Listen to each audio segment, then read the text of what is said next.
Hey guys, in this video I want to talk about something that I learned back in the 80s, and it's called the Magnus Effect. Let me explain to you what the Magnus Effect is, and it's actually cutting the ball. They call it cutting the ball now, but back in the day, it's scientific word for it is the Magnus Effect. And I'm going to tell you what this does. People who can cut the ball, like Billy, I can cut the ball. There's a few people out there that cut the ball. And I learned this back in the 80s by hitting with Billy. And let me tell you what it does.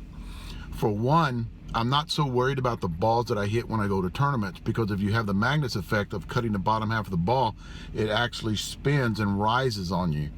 And you can hit them. And it really doesn't matter like hitting the ball solid. A lot of you guys that complain about the balls that you hit are usually your center hitting guys. You actually hit the center of the, your bat breakers.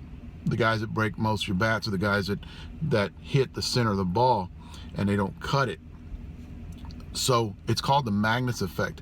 Another thing too, you've got to have this Magnus Effect if you're hitting against the wind. If you can hit a home run against the wind, you actually got to have this Magnus Effect. It cuts the bottom half of the ball, and the ball actually travels through the air. And in its video that I'm going to show you, and it's actually linked down below, and I have a video in there on describes what the Magnus effect does to a ball that's spinning backwards. You can actually hit the ball against the wind and cut through the wind. Now, I'm not saying it's going to cut through the wind totally, but it's going to actually help you to get a lot more distance on a ball when you hit it. It's called the Magnus Effect. Look at the video down below and try to train yourself. It's going to take a while, but try to train yourself to actually cut the ball, hit down on the ball and cut the ball to get that.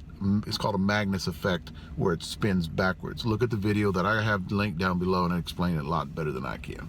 Thanks, guys.